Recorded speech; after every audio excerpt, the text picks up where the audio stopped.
বিদেশি দালালদের কারণে আমরা গত 19 বছর অনেক কষ্ট পেয়েছি। এই দালালদের চিহ্নিত করতে হবে, তাদের হাত পা ভেঙে দিয়ে পুলিশে সোপর্দ করতে হবে। এখানে দেখতে হবে শুভেন্দুর কোনো ফলোয়ার আছে কিনা। এই গরুটা ক্ষমতায় আসার পরের থেকে বাংলাদেশের বিরুদ্ধে হুমকি দিচ্ছে, যুদ্ধ করব, দখল করে নেবে, এটা তোমার বাপের দেশ, তুমি দখল করে নেবা। আর আমরা যদি বলি আমরা আসাম, ত্রিপুরা, মেঘালয়, 7 সিস্টার সব দখল করে নেব, তখন কি বলবা? আমরা তো সেটা বলছি না।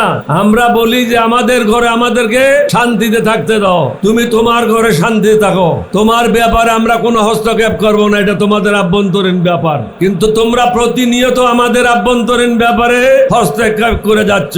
বাংলাদেশকে অশান্ত করার ব্যাপারে ভারত এখন নতুন পদক্ষেপ নিয়েছে। শহীদ রাষ্ট্রপতি জিয়াউর রহমানের সময় কাদের সিদ্দিকী সহ আওয়ামী লীগের অসংখ্য নেতা কর্মী ভারতে আশ্রয় নিয়ে ব্রাহ্মণবাড়িয়া থেকে আরম্ভ করে ময়মনসিংহ পর্যন্ত বর্ডার অস্থিতিশীল করেছিল। এটাকে ঠিক করতে আমাদের অনেক কষ্ট হয়েছে। তৎকালীন ভারতের প্রধানমন্ত্রী, উনার সাথে কথা বলে, উনি খুব ভালো লোক ছিলেন, ভদ্রলোক ছিলেন, উনি এই সমস্যা নিজেই সমাধান করেছিলেন। কিন্তু এখন ভালো লোক, ভদ্রলোক ভারতে ক্ষমতায় নাই। মানুষকে, মুসলমানদেরকে নামাজ পড়তে দিচ্ছে না, মসজিদ ভেঙে দিচ্ছে, ঘর বাড়ি জ্বালিয়ে দিচ্ছে। আমরা তো কোরআন মানি, সুন্নাহ মানি, যার কারণে প্রত্যেক ধর্মের মানুষকে আমরা নিরাপত্তা নিশ্চিত করছি। আমাদের দেশে তো কোনো ঘটনা ঘটে না, কারণ আমরা আমার নবীর উম্মত, আল্লাহর বিধান আমরা মেনে চলি। এখানে প্রফেসর মুজিবুর রহমান সাহেব বলে গেছেন, ইংলিশে বলে, পাকিস্তানে যখন আমি বিয়ে পড়ি বিশ্ববিদ্যালয়ে, আমাদের একটা বই ছিল, ওটার নাম ছিল ইসলামিক আইডিওলজি। ওইটার প্রথম শব্দটাই ছিল Islam is a complete code of life. ইসলাম হলো একটা পূর্ণাঙ্গ জীবন ব্যবস্থা। প্রধানমন্ত্রীকে বুঝতে হবে বেকার সমস্যা কিভাবে সমাধান করবে, প্রতিবেশী ভারতকে কিভাবে সামাল দেবে, দ্রব্যমূল্যের ঊর্ধ্বগতি কিভাবে নিয়ন্ত্রণ করবে।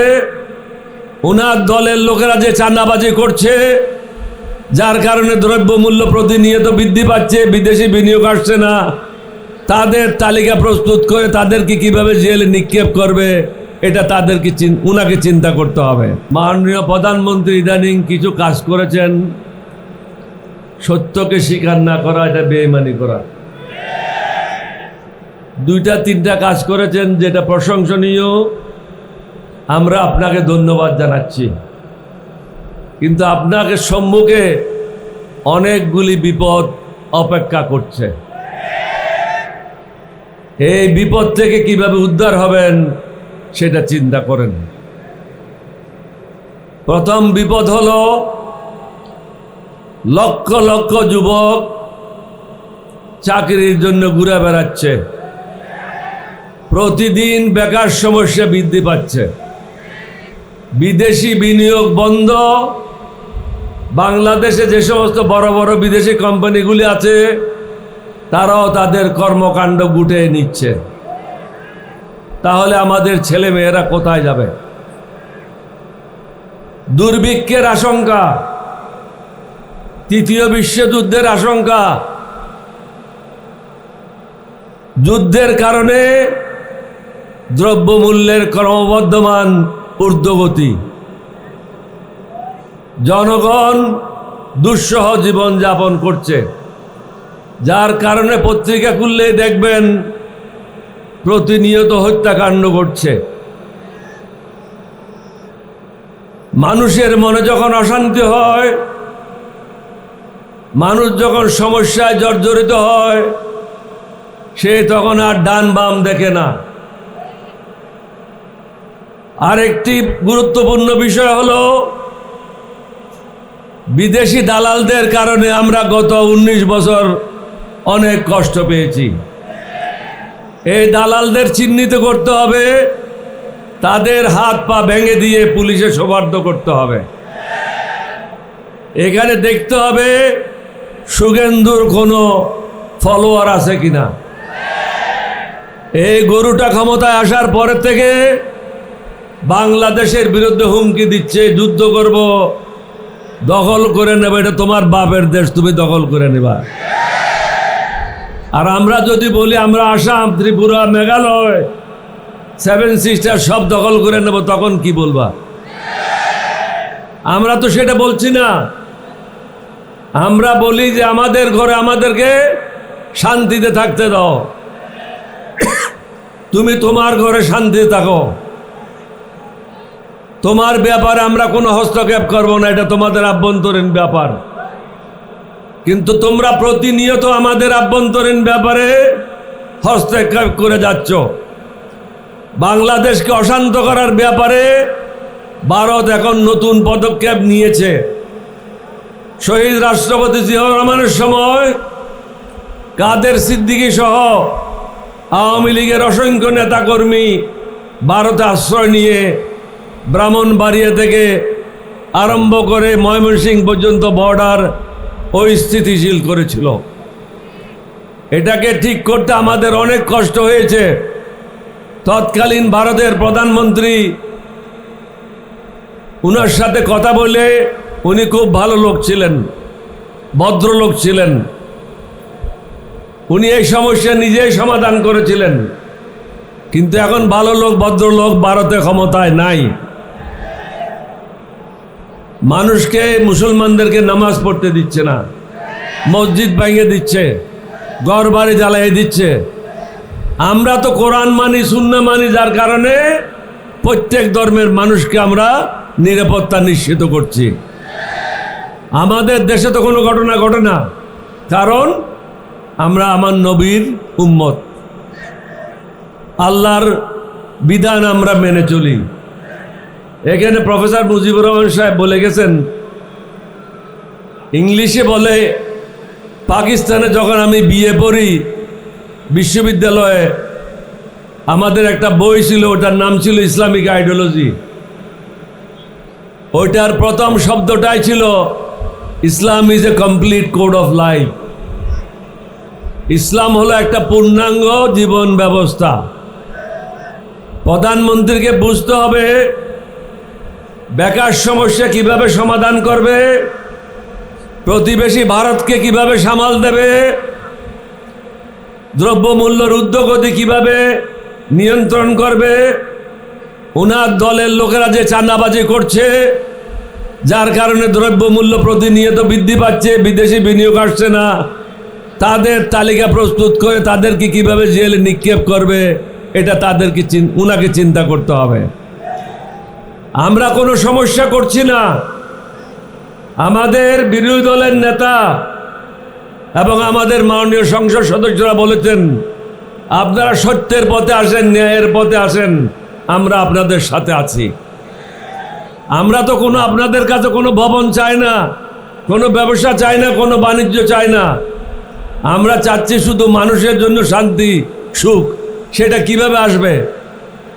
গত 50 বছর আমরা যে সমস্ত ভুল ভ্রান্তিগুলি সংবিধানে দেখেছি, প্রশাসনে দেখেছি, সেই ভুল ভ্রান্তিগুলি শোধরানোর জন্য, প্রশাসনিক যে সমস্যাগুলি আছে সেগুলি ঠিক করার জন্য আপনাকে অনুরোধ করছি। আজকে আপনি পাবলিক সার্ভিস কমিশনে চেয়ারম্যান নিয়োগ দেন, মেম্বার নিয়োগ দেন, এটা দলীয় দৃষ্টিকোণ থেকে নিয়োগ দেওয়া হয়, যার কারণে সে দলের সেবাদাস হিসাবে কাজ করে। একই অবস্থা দুদকে, একই অবস্থা প্রধান বিচারপতি বা বিচারপতিদের। প্রত্যেকটা সাংবিধানিক পদে আমরা বলেছি একটা কমিটির মাধ্যমে যাচাই বাছাই করে নিরপেক্ষ ব্যক্তিকে পদায়ন করা হবে। আমরা তো বলি না জামাতের নেতাকে দিতে হবে, 11 দলীয় ঐক্য জোটের নেতাকে দিতে হবে।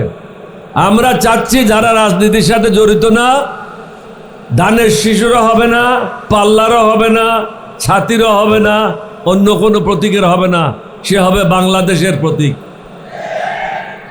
আমরা তো অন্যায় কিছু আবদার করছি না আপনাদের কাছে। আপনার বুঝতে হবে অনেকগুলি সমস্যা আপনাকে মোকাবেলা করতে হবে। অর্থনীতির অবস্থা মোটেও ভালো না। চীনা বাবা উদ্ধার না করলে আপনি আগাতে পারবেন না। হয়তো চীনে গেছে কিছুটা সহযোগিতা পাবেন, কিন্তু এটা দিয়ে তো কাজ চলবে না। নিজের দেশে আপনাকে উপার্জন বৃদ্ধি করতে হবে। রেমিটেন্স ঠিকভাবে আসছে না, কারণ মধ্যপ্রাচ্যে যুদ্ধের কারণে অনেক চাকরিচ্যুত হচ্ছে, অনেকে দেশে চলে আসছে, সুতরাং রেমিটেন্সও কমে যাবে।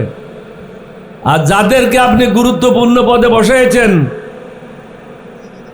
তারা মোটেও ওই পদের জন্য উপযুক্ত না। তাহলে কি হবে? আপনি যদি উপযুক্ত লোককে উপযুক্ত পদে না বসান, সমস্যাটা কি হবে আমি সংক্ষেপে বলে দিচ্ছি।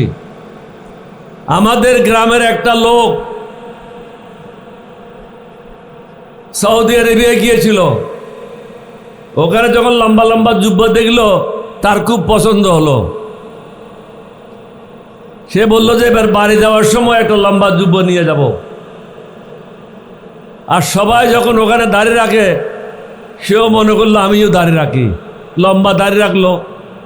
গ্রামে আসলো, বাজারে গেল, মগরিবে রক্ত হলো, আজান হলো, সবাই বললো যে হুজুর আপনাকে নামাজ পড়াইতে হবে। এখন সে পড়ে গেছে বিপদে। বলে ভাই আমি শুধু লম্বা কুর্তা পরেছি, আমি কিন্তু মনে মনে বলতেছে আমি কিন্তু আলেমও না, আমি আরবি জানি না, শুধু কোলাউজু বেরব্বিন নাস ছাড়া আর কোনো সুরও জানি না। এখন সবাই ধাক্কাচ্ছে তাকে, হুজুর আপনি ইমামতি করবেন। অনন্য উপায় হয়ে সে বলে যে সবাই আবার উজু করেন। সে চিন্তা করতেছে একটু অন্ধকার হোক, তাহলে আমি আমার কাজটা করব। অন্ধকার হয়ে আসলো, নামাজে দাঁড়ায় গেল, প্রথম সজদায় গেল, সজদায় গিয়ে চিন্তা করতেছে দ্বিতীয় সজদার পরে আবার উঠে দাঁড়িয়ে একটা সূরা পড়তে হবে। তাহলে কোন সূরাটা পড়ব? কোনো সূরা তো আমি জানি না। দ্বিতীয় সজদায় গিয়ে পিছনে যখন সবাই সজদারত, সে আগের দিকে অন্ধকারে পলায় গেল। আপনাদের যেন এই অবস্থা না হয়। সব লম্বা কুর্তাওয়ালা কিন্তু আলেম না। আপনি যাদেরকে মন্ত্রী হিসাবে বসিয়েছেন এদের দেশ চালানোর কোনো অভিজ্ঞতা নাই। আপনাকে তেল মারবে এবং আপনার প্রশংসা করবে, কারণ সে চায় তার দুর্নীতি করতে। যে সমস্ত ঋণ খেলাপিরা সংসদে গেছে সে কি করবে? দুর্নীতির মাধ্যমে টাকা উপার্জন করে ঋণ খেলাপি থেকে বের হওয়ার চেষ্টা করবে। স্বশিক্ষিত বা অশিক্ষিত লোকেরা যারা গেছে তারা কি করবে? যা পারো ধরে নাও, আর সুযোগ আছে কিনা জীবনে ঠিক নাই। এই অবস্থায় আপনি নিরাপদ মোটেও না। পাকিস্তানের সাথে চুক্তি করেছেন, চীনের সাথে চুক্তি করেছেন, তারপরে তো আপনি আরো বিপদে পড়েছেন। সুতরাং আমাদের পক্ষ থেকে অনুরোধ থাকবে, আমরা হাতে গোড়া কিছুই চাই নাই, আমরা চাই যে কিছু সংস্কার, যেটার দ্বারা আপনি উপকৃত হবেন, আমরা উপকৃত হব। যত দ্রুত সম্ভব সংস্কারগুলি করেন, একদিকে থেকে মুক্ত হন এবং বিরোধী দলের নেতাকে সাথে নিয়ে বাকি সমস্যাগুলি সমাধানের জন্য পদক্ষেপ নেন। রাজশাহীবাসীকে ধন্যবাদ জানিয়ে, বিশেষ করে এই মিটিংয়ের যারা আয়োজন করেছেন, কষ্ট করেছেন, আপনাদের ধন্যবাদ জানাই আমার বক্তব্য শেষ করছি। আসসালামু আলাইকুম ওয়া রাহমাতুল্লাহি ওয়া বারাকাতুহু। আসসালামু আলাইকুম।